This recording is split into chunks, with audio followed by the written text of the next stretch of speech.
Hey everyone, so glad you're here. Today's story will blow your mind. A billionaire's son living on the streets and a teacher who changed everything. Stay till the end. You won't believe what happens next. We'd love to get to know. You better! Drop a comment with your city and age. We're excited to hear from you. He had never set foot in a place like this. The air smelled faintly of bleach and wet concrete, the kind of scent that clung to skin long after you left. Outside, rain dripped from rusted gutters pooling in uneven patches on the cracked sidewalk. Inside, the fluorescent lights hummed faintly overhead, flickering just enough to make you notice. Jacob Steele, billionaire real estate mogul, stood in the hallway of the Southside Youth Shelter with the same stiff, controlled posture he carried into every boardroom. His watch alone could have funded the place for 6 months. He didn't want to be here. He didn't belong here. But a tip from a private investigator had brought him to this address, an address that made no sense at all. He walked slowly, his polished shoes clicking on the dull tile floor. Kids moved past him in worn sneakers and oversized sweatshirts, eyes darting quickly away when they saw the suit. Somewhere down the corridor, a basketball thudded against the wall. Voices murmured in rooms he couldn't see, laughter mixing with the occasional cough. Then, at the far end of the hall, a classroom. Door opened. A young woman stepped out, holding a stack of papers against her chest. She had deep brown skin, hair pulled back into a bun, and the kind of calm, steady gaze you couldn't look away from. The moment her eyes met his, Jacob felt it. That flicker of recognition. Not for her, but for what she was holding behind her. A boy. Thin. Pale. Hair too long, sticking out in uneven clumps. His hoodie was 3 sizes too big. The sleeves frayed at the edges. He looked like he hadn't slept well in months, but Jacob didn't need time to confirm it. He knew. He would have known that face anywhere. It was his son. The boy's eyes widened when he saw him, then quickly dropped to the floor. He shifted closer to the teacher, as if her presence could shield him, and she, this woman he'd never met, placed a protective hand on the boy's shoulder. Not possessive, not claiming. Just steady, like she'd done it 100 times before. Jacob's breath caught in his throat. "How long?" His voice was low, sharp. The woman didn't answer. "I asked you, how long has my son been here?" She studied him for a moment, her expression unreadable. "He's safe here," she said finally. "That's what matters." The words hit him like a slap. Safe here? In this place? In a shelter for runaways and homeless kids? His son belonged in his home. A mansion with heated floors, a view of the skyline, and more bedrooms than they could ever use. Not in a fluorescent-lit hallway with peeling paint. "Do you know who I am?" he demanded. "Yes," she said, evenly. "I know exactly who you are." And then she turned, guiding the boy back toward the classroom. No apology. No explanation. She didn't look back. Jacob felt heat rising in his chest. It wasn't just anger, it was disbelief, humiliation. This woman had seen his child on the street, taken him in, and never once called. She had made a choice. She had kept him here. In that moment, the world narrowed into something simple and brutal. She was the obstacle between him and his son. And obstacles Jacob had spent his whole life removing. The rain hadn't stopped when Jacob left the shelter. It came down in fine, needling threads, clinging to his coat, soaking into his collar. His driver opened the car door, but Jacob didn't. Get in. He stood there on the sidewalk, staring back at the brick building as though sheer willpower could pull his son out of it. By the next morning, the decision was made. This wasn't going to be left to chance or kindness or anyone else's timetable. He found her easily. Maya Daniels, 32 years old, a licensed teacher with a spotless record, working part-time at the shelter's education program. She was standing in the tiny teacher's lounge, pouring coffee into a paper cup when the door swung open. "Mr. Steele," she said, her voice steady but wary. "This isn't a good time." "We're going to make it a good time," he replied, stepping inside and closing the door behind him. The room suddenly felt too small. His presence filled it, the tailored suit and steel gray tie like armor. "I want to know," he said, "how long you've known who he is." She set the coffee down, meeting his eyes without flinching. "A few weeks?" "A few weeks," he repeated slowly, letting the words curl into something dangerous. "You knew my son was living on the street.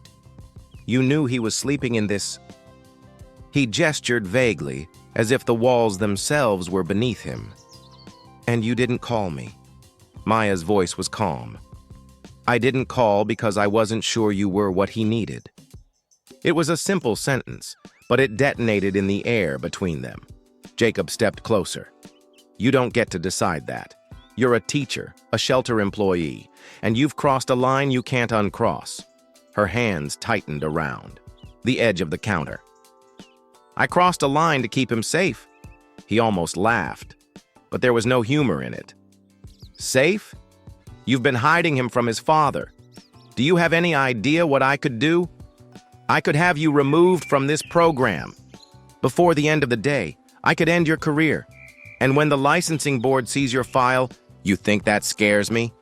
She interrupted, her tone still soft but with an edge now.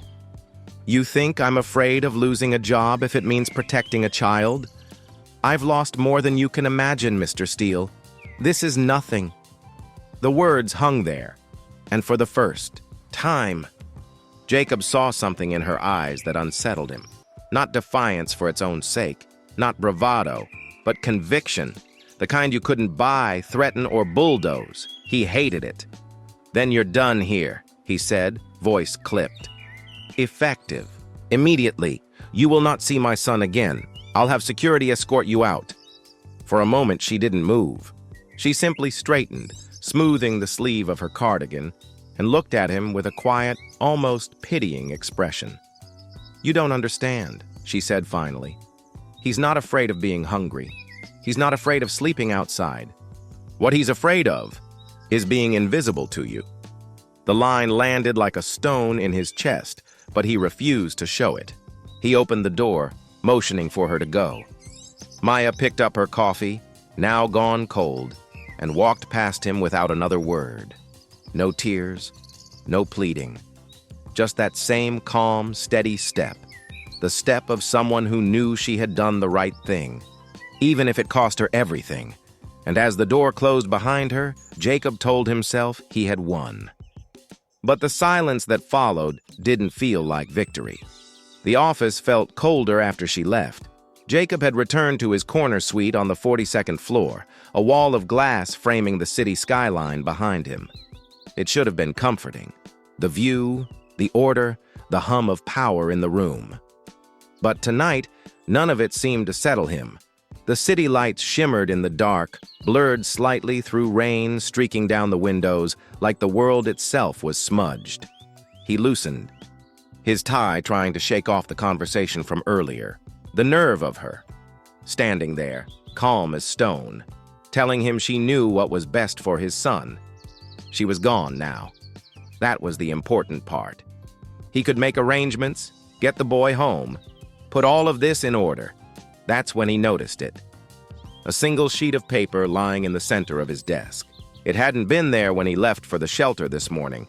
He reached for it, his brow furrowing.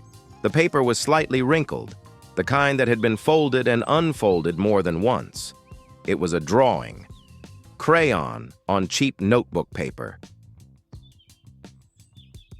The lines were rough, the colors uneven, but the shapes were unmistakable. A tall man in a suit drawn in black and gray standing next to a boy with messy hair and a blue hoodie. Behind them, a large house with windows glowing yellow.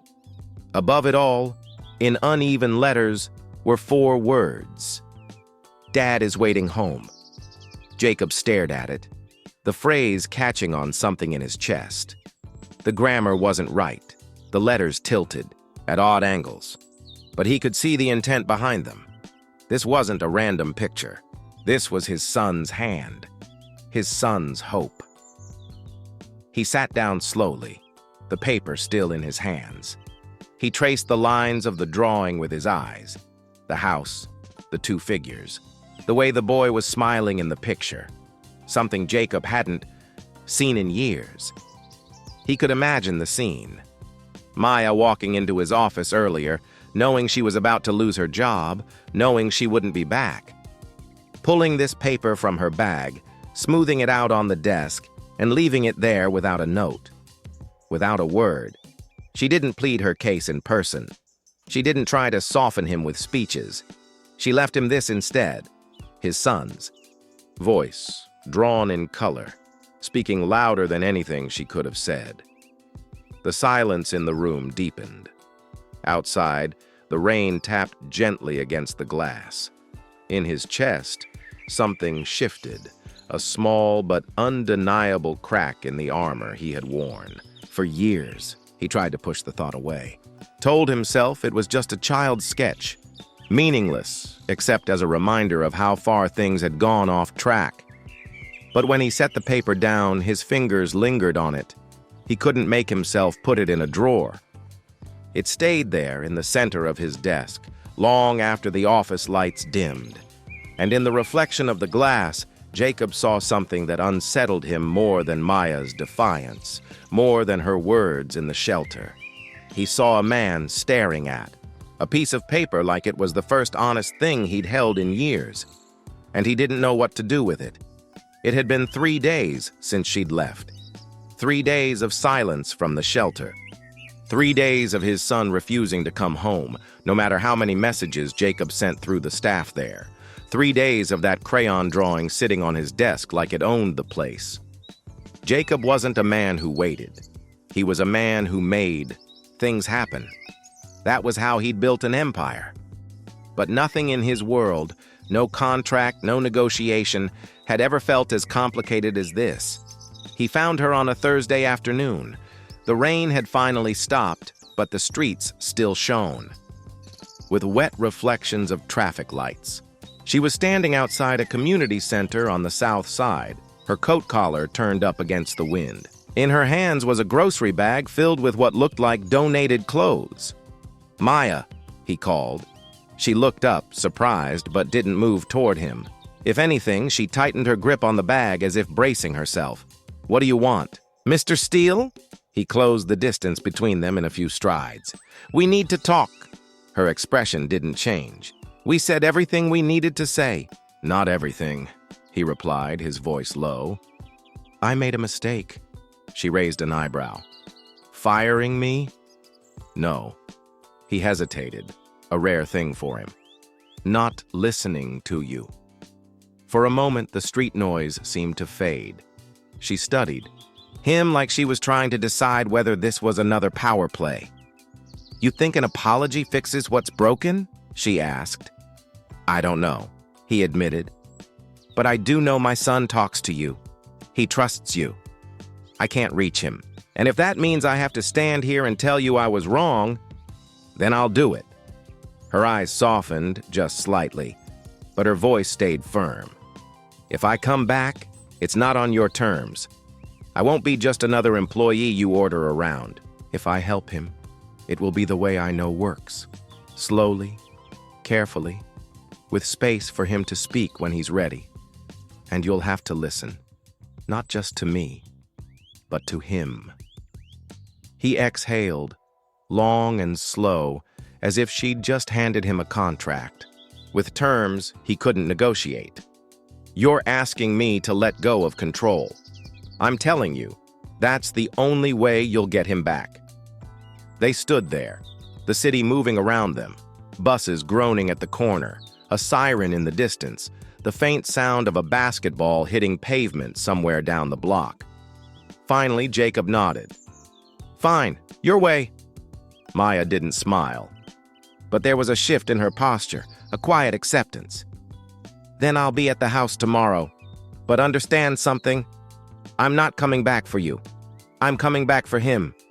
He almost told her he knew, almost told her that was the very reason he'd tracked her down. But instead, he just said, "Tomorrow." As she walked away toward the community center, Jacob felt a strange mix of relief and unease. He'd gotten what he came for, but for the first time in years, he wasn't the one dictating the terms. And deep down, he wondered if maybe, just maybe, that was the point. The next morning, Maya arrived with no fanfare. No dramatic entrance, no confrontation. She just stepped into the house like she belonged there, which Jacob realized was probably why she had been able to reach his son in the first place. She didn't try to dominate the space. She simply inhabited it. His son, Ethan, was in the den, hunched over the arm of the couch with a sketchpad balanced on his knees. He didn't look up when Maya walked in, but his hand stilled on the page for a second, just enough for Jacob to notice. "Hey," Maya said softly. "You're still using the blue pencil?" Ethan gave the smallest nod. "It's the only one that works right." Jacob stood in the doorway, invisible in plain sight. He had spent weeks trying to break through the boy's silence, offering trips, gifts, even private tutors. None of it worked, but here, with a single question about a pencil, Maya had his attention. She sat down on the rug next to the couch, cross-legged, lowering herself to his level. "What's today's drawing?" she asked. "It's not done," Ethan murmured. "Then I won't look," she replied, turning her gaze toward the fireplace. "Tell me when it's ready." They sat there in easy quiet. The only sounds were the faint scratching of pencil on paper and the ticking of the grandfather clock in the hall. Jacob shifted uncomfortably. He wasn't used to this kind of silence, the kind that wasn't awkward, that seemed to grow into something alive. After a while, Ethan slid the sketchpad toward her. She took it carefully, like it was made of glass.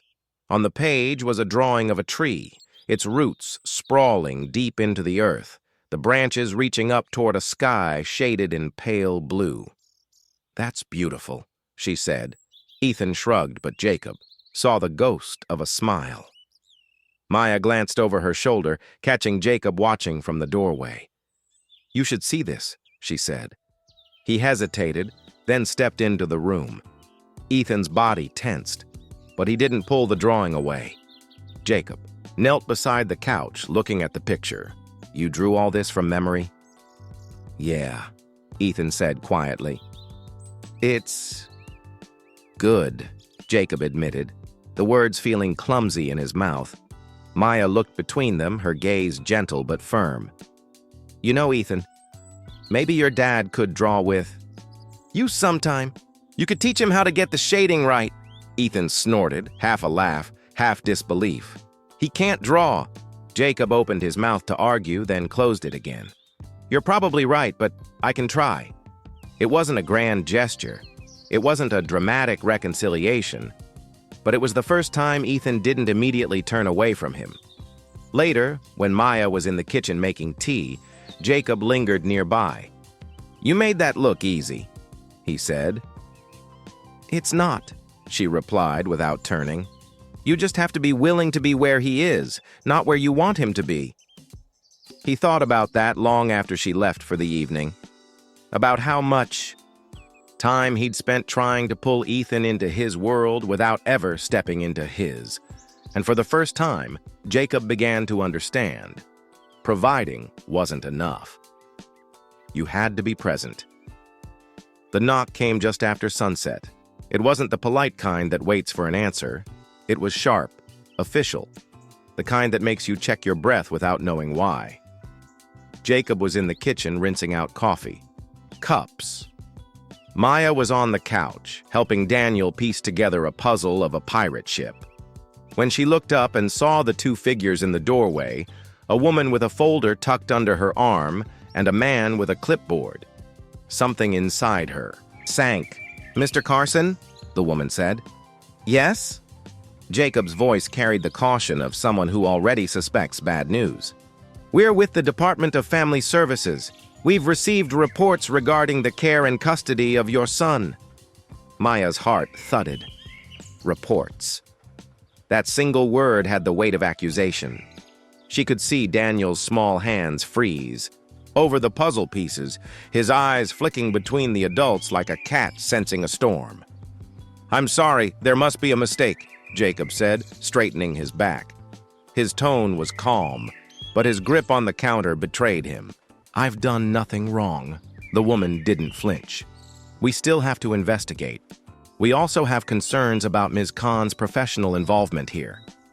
She glanced toward Maya, her gaze assessing. "You've been providing care for this child outside of an approved arrangement." Maya felt her breath catch. This is it. They're not just questioning him. They're coming for me, too. Jacob stepped forward. "Hold on. She's been helping my son because He stopped himself. Because what? Because I didn't know how to talk to him? Because I was too consumed with keeping my business afloat? Because I didn't even notice the drawings piling up on the kitchen counter until one of them broke me?" He could feel the answer, burning behind his teeth, but saying it aloud would feel like an admission of guilt. The man with the clipboard spoke for the first time. "Mr. Carson, the complaint states you may not be providing adequate emotional support to your son, that your work schedule prevents you from being present, and that Ms. Khan's conduct may not meet professional ethical guidelines." Maya's jaw tightened. "With all due respect, you're making assumptions based on someone's word. I have never crossed a line with this family. Everything I've done has been to protect Daniel." The woman raised an eyebrow. "We'll need statements, and we'll be speaking to Daniel as well." At that, Jacob's voice sharpened. "You don't just walk in here and question my kid without me present." "Then you understand how important it is to cooperate," she said evenly. "If you resist, it could reflect poorly in our report." The room felt smaller, the air heavier. Daniel had curled against the couch cushions, watching silently with wide, searching eyes. Maya knelt beside him, her voice a whisper meant only for him. "It's okay, sweetheart. No one's taking you anywhere." But the truth was, she didn't know that.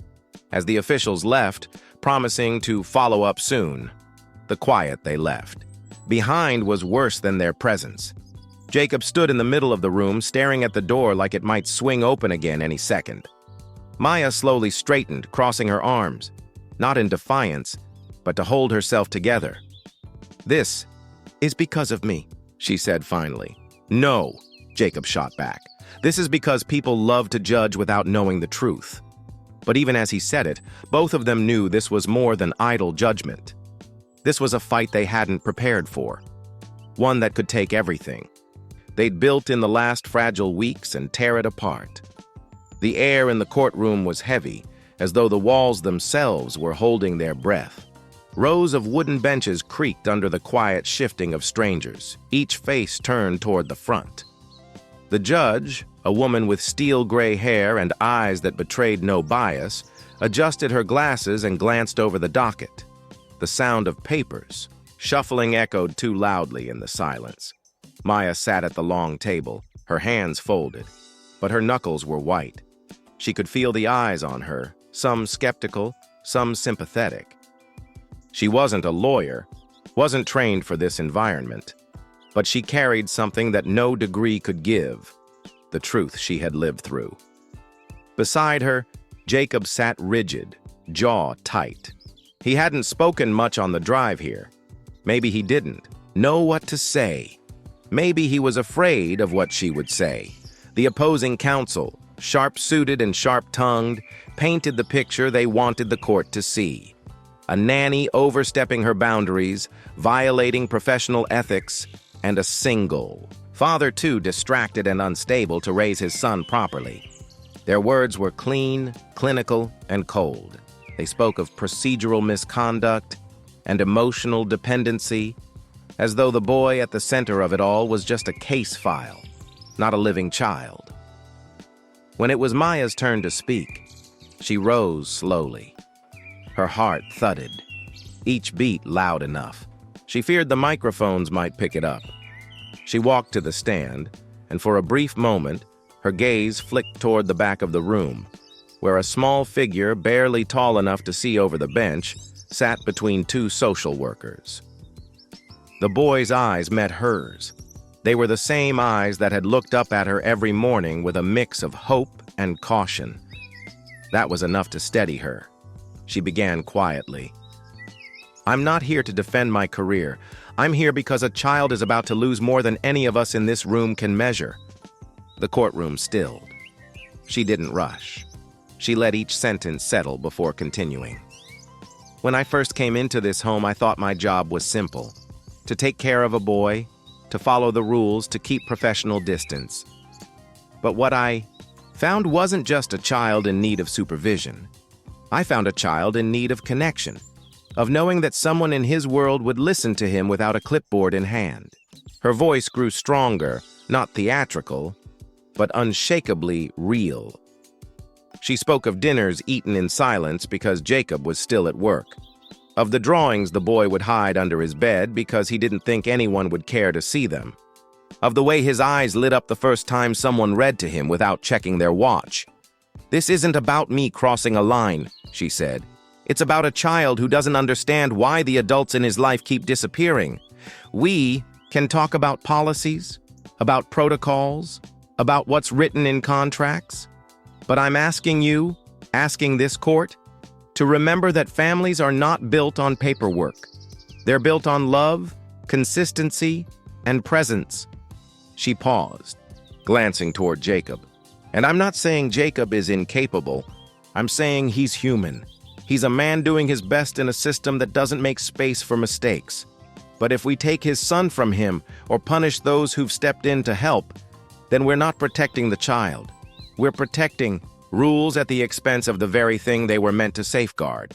The opposing counsel objected, claiming she was appealing to emotion, but the judge overruled them.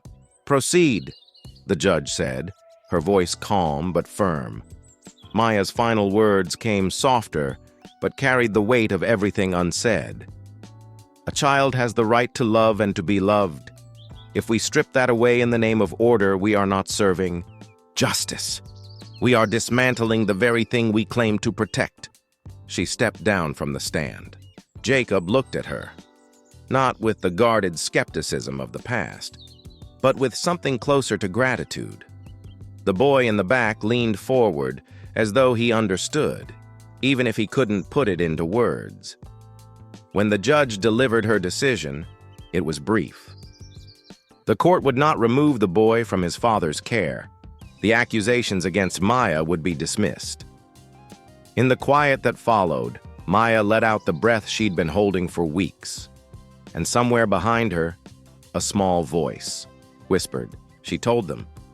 The room smelled faintly of fresh paint and cardboard. Sunlight streamed through the tall warehouse windows, illuminating rows of mismatched desks, secondhand couches, and stacks of blankets still wrapped in plastic. The air carried a low hum, the sound of a space being born into purpose. Maya stood near the entrance, rolling the sleeves of her sweater up to her elbows. "It's not much now," she said softly, looking out across the room. "But give it a month and you'll hear laughter in here.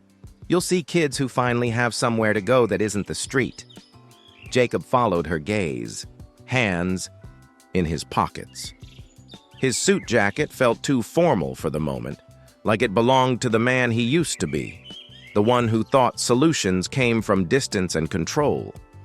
He glanced at her, a faint smile tugging at the corner of his mouth. "You're really not going to let me make this into some sleek corporate thing, are you?" "No," Maya replied with that unshakable calm that still disarmed him. "These kids don't need polished marble floors or perfect brochures. They need someone to remember their names, to believe them when they say they're in trouble. This place, it's about people, not appearances." They had decided to call it the Bridge, a symbolic promise to help homeless teens cross from desperation into stability. The name came to Maya in the middle of the night, scribbled on the back of an old grocery receipt. Jacob had argued for something more professional at first, but now, standing here, he realized the simplicity was its strength. A group of volunteers bustled in, carrying boxes of donated clothes and stacks of notebooks. One of them, a tall boy with a mop of curly hair, looked barely 17. He hesitated at the door before Maya waved him over. "Hey, what's your name?" she asked. "Luis," he said, voice barely above a whisper. "Well, Luis," Maya smiled, "you've got the most important job today. You're in charge of setting up the library corner." "The library?" he asked, brows lifting. Maya pointed to a small nook by the window where a worn-out armchair sat next to an empty shelf. "Right now it's just a chair, but by the end of the day it'll be a place someone can get lost in a story and remember that there's more to the world than the one they're stuck in." Luis's expression softened into something that almost resembled hope. He gave a small nod and headed toward the corner, clutching a box of books. Jacob watched the interaction in silence. It was in these quiet moments, the ones without speeches or cameras, that he understood exactly why they were doing this. Do you ever think about how different things might have been if someone had done this for you? Maya turned to him, her expression thoughtful. "I try not to. Not because it doesn't matter, but because I can't change that part of my story. What I can change is this, right here, right now. We can give them what we didn't have." Jacob nodded. "Then let's make sure no one slips through the cracks. Not on our watch." As the day wore on, the space began to transform. A donated fridge hummed to life in the corner, stocked with cartons of milk and fresh fruit. A mural slowly took shape on the far wall, a sprawling, colorful skyline painted by one of the older teens, each building a different shade to represent the homes we carry inside us. By evening, the bridge didn't look perfect, but it looked alive, the kind of place that felt like it belonged to the people inside it. Maya locked the front door as the last volunteer left. The air was quiet except for the soft shuffle of Jacob's son, who had spent the afternoon helping arrange the art supplies. He walked up to Maya and slipped his small hand into hers. "Do you think they'll like it here?" he asked. Maya crouched down so she was eye level with him. "I think they'll love it, because this place isn't just walls and furniture, it's a promise, and promises matter." Jacob stood behind them, watching.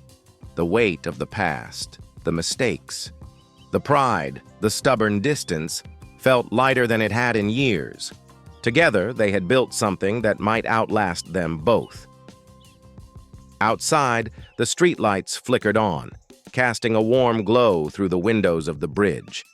Inside, the three of them stood for a moment longer, quietly knowing that this was only the beginning. The story broke on a rainy Thursday afternoon. At first, it was just a small headline on an obscure blog, nothing that would normally catch Jacob's attention. Local charity under fire for financial misconduct. But within hours, it spread like a virus. The same headline began appearing on bigger sites, each version more sensational than the last. By the evening, one of the city's main news channels was running a segment, complete with a dramatic anchor voice and grainy photographs of Jacob, Maya, and the foundation's logo. They didn't use words like alleged or unverified. They made it sound like fact, kickbacks, misuse of donations, nepotism. The accusations were a careful mix of lies and half-truths, each one designed to plant doubt in the public's mind.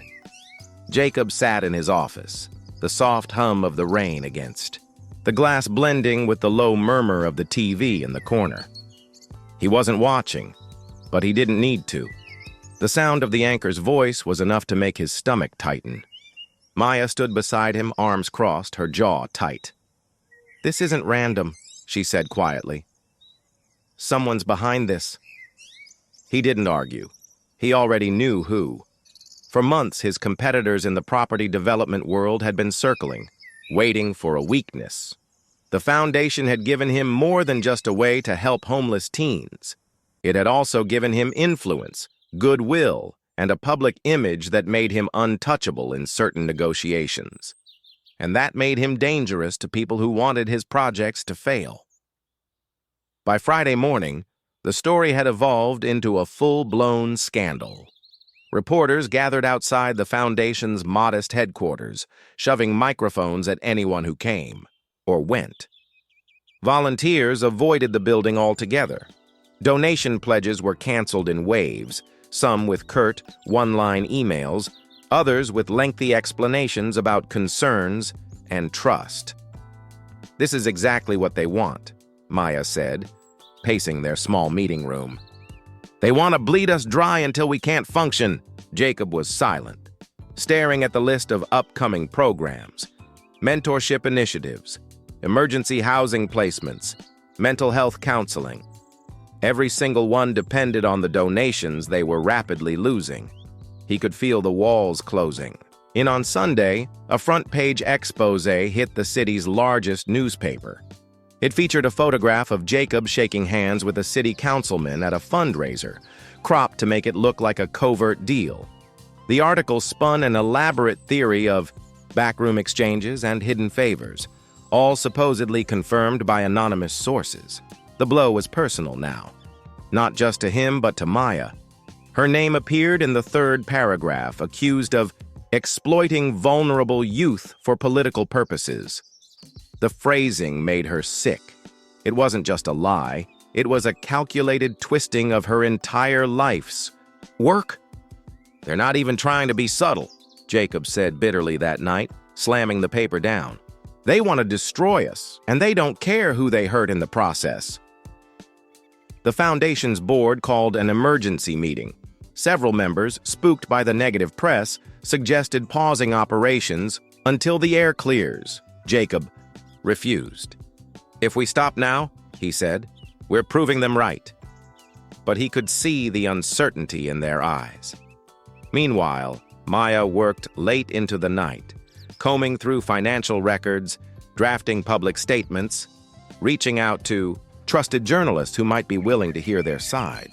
Every hour that passed felt like a race against an invisible clock. And somewhere in the shadows, the people who had orchestrated this smear campaign were watching, waiting for the collapse they'd engineered. Jacob knew they had a choice: fight back with everything they had, or watch the foundation crumble into dust under the weight of lies. And for the first time in a long time, he wasn't sure if they had enough strength left to win. The late afternoon sun slanted through the window of Jacob's study, casting long shadows across the leather-bound books and polished wood. The house was unusually quiet, save for the soft ticking of the antique clock on the mantel and the distant hum of the city beyond. Jacob sat heavily in his chair, his fingers drumming nervously on the armrest. He looked older than his years, lined, with the kind of wear that no business deal could explain. Across from him, Maya sat calmly, her hands folded in her lap, watching him with steady eyes. For weeks, since the storm of accusations had begun, Jacob had been a fortress of control and silence. But now, with the walls between them softened by the months of shared struggle, he was beginning to crack. "I haven't told anyone this," he began, voice low and rough. "Not even my own father." Maya nodded, encouraging but patient. "I was raised in a house where love was measured by silence, where emotions were mistakes and vulnerability was weakness. My father, he was a hard man, cold. He expected us to be perfect, or else." Jacob's gaze drifted to the window, where the city's skyline glittered, indifferent. "I spent so many years trying to prove I wasn't like him, that I could be better. But in trying to be everything else, I was terrified of being a father, terrified of failing Ethan the way I failed myself." Maya's voice was gentle. "That fear doesn't make you weak. It makes you human." He swallowed hard. "I thought if I kept my distance, if I buried myself in work, I could protect him from me, from the world. But all I did was push him further away. There was a pause, the kind that fills a room with truth. Maya leaned forward slightly. You don't have to carry that weight alone anymore. Jacob looked at her, eyes searching. How do you let go of a past like that? Maya reached out and placed her hand lightly over his. By forgiving the child inside you who needed to be seen and heard. By realizing that the man you want to be is already here, sitting in this room. Tears glistened in Jacob's eyes.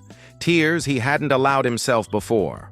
The years of silence and suppression melted away in that moment, replaced by a fragile openness. I want to be better, he whispered. For Ethan, for you, for myself. Maya smiled, a warmth that reached deep into the shadows lingering in the room. And you will be, one day, one moment at a time. As the sun dipped lower, casting a golden glow, they sat together in quiet understanding. No words were needed to fill the space, only the shared knowledge that healing had begun. Outside, the city continued its endless rhythm. But inside this room, a father was learning how to truly come home. The morning air was crisp, the sun, gentle as it spilled over the city skyline. The small garden bed just outside the entrance of the bridge lay waiting, freshly turned earth, dark and rich, smelling of promise. A quiet energy hummed beneath the calm surface, the kind of energy that only comes when something new is about to take root. Jacob, Maya, Ethan, and a handful of other kids from the foundation gathered in a loose circle around the garden. The children's faces were bright with curiosity, their eyes wide with the excitement of being part of something meaningful. Some fidgeted, others whispered quietly, but all felt the weight of the moment. A new chapter, a fresh start. Jacob held the small rose bush carefully, its delicate branches full of tiny, unopened buds. The color was a soft, hopeful pink, the kind of rose that didn't shout for attention, but quietly bloomed with grace. Maya smiled gently. This rose is a symbol. It's a reminder that care, real care, is something that stays. Even when things get hard, even when it feels like you want to give up. Ethan knelt beside the spot Maya had prepared, his small hands digging carefully into the soil.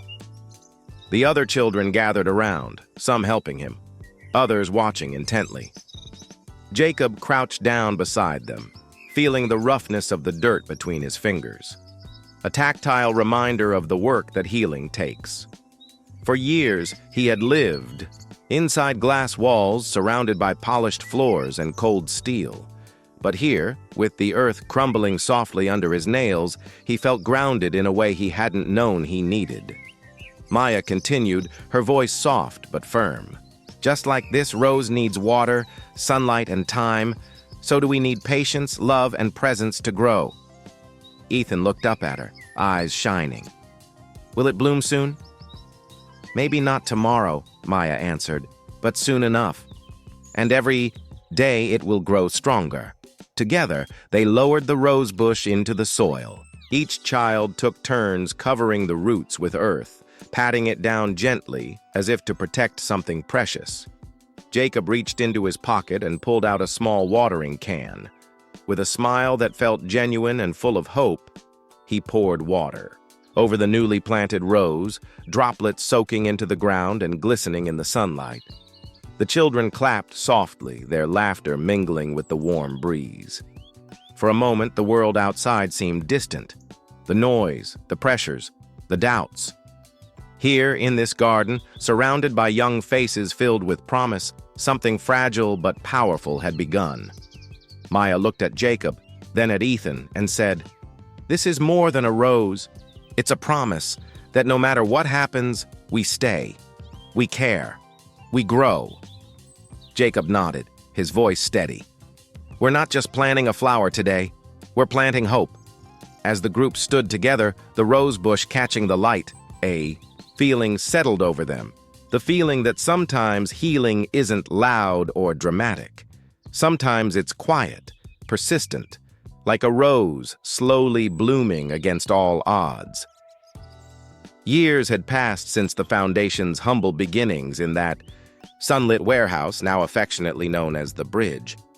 The place had blossomed into a vibrant community center, its walls lined with photographs of smiling faces, teens who had found safety, families who had been reunited, and volunteers who had dedicated their hearts and time to a shared mission. Jacob's office, once a sterile chamber of cold leather chairs and polished wood, had transformed into a warm, lived-in space. Books on social work and psychology mingled with framed letters from grateful families and colorful drawings made by the children they had helped. Dominating one wall was a simple wooden frame holding the sketchpad page that had changed everything. The drawing Ethan had made all those years ago, the one that had spoken louder than any argument or accusation. A tree, its roots deep and strong, reaching up to a sky shaded in soft blue. Beneath it, in a child's handwriting, the words, "Dad is waiting at home." Jacob often found himself staring at that drawing in quiet moments. It was a reminder of the fragile beginning, the pain and the hope intertwined.